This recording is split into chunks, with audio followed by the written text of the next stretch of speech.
How's it going? You're here because you'd like to refine your technique of the Khechari Mudra, or you're learning it. You know you're almost there. It's going to happen, but for some reason, the tongue is not able to enter the back of the uvula. I've given a number of tutorials about the different breathing patterns you can apply in the practice. Yeah, have a look at those tutorials. They are meaningful for me. They are learnings, they are skills I develop along the way. And that's me. Each time I learn a skill, each time something beautiful happens in my practice, I share it. Of course, not everything, because those things, the other ones might be too sensitive to share generally. But most of them I unload. That's how I learn. I unload my brain, and every time I share the information, something new dawns upon me. And today is no different. I will be giving you more tips on how you can utilize the breath. All right, mock inhalation.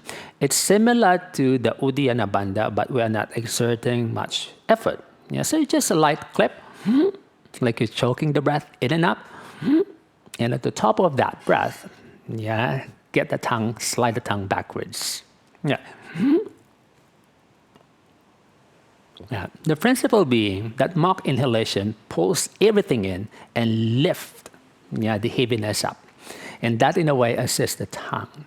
Like you're holding a seal, everything is steady, and then from there, seize that opportunity and let the tongue go back or move backwards. You can utilize the fingers, but I'm not using because I didn't sanitize my hand, but you can also do that. That lesson I've shared with you about how we can utilize the fingers, and then you can apply that drill. Beautiful. All right, hope that one helps, and I'll see you in the next lesson. Have a beautiful practice. Namaste.